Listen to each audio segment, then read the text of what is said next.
Bonjour, je m'appelle Anne, je suis française et comme toute l'équipe de Language in Motion, je suis une passionnée des langues qui aime aussi voyager et apprendre à connaître d'autres cultures. Avec ces vidéos, je vais vous faire découvrir un peu de ma propre langue et de ma culture. Je parle français, anglais, portugais, espagnol et allemand. Comme vous le savez peut-être, nous autres Français sommes très, voire trop, fiers de notre gastronomie et obsédés par la nourriture, jusque dans la langue française. De nombreuses expressions françaises du quotidien font ainsi référence à la nourriture et je vais vous expliquer mes préférées.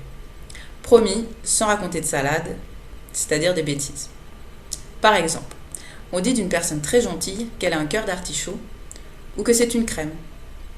Mais quelqu'un qui n'est pas très intelligent ou fait souvent des erreurs, c'est une andouille, une sorte de saucisse. Quand la situation devient trop grave et qu'il n'y a plus rien à faire, on dit que c'est la fin des haricots ou encore que les carottes sont cuites. Peut-être savez-vous que cette expression a été utilisée comme code par les Alliés lors de la Seconde Guerre mondiale.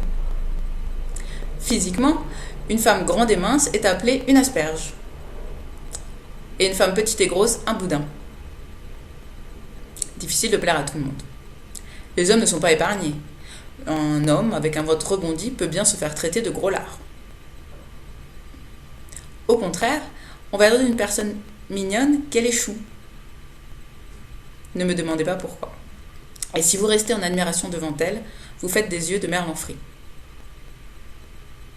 Le physique n'est pas tout. Une personne sympathique et souriante a la banane. Et même, avec le plein d'énergie, on dit qu'elle a la patate ou la pêche. Devant trop de compliments, attention à ne pas faire le fier et à prendre le melon.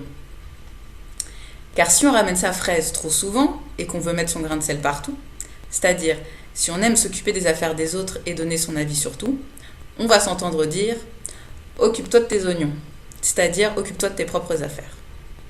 Mais ce n'est pas grave, on ne va pas en faire un fromage. Ah, les Français et le fromage.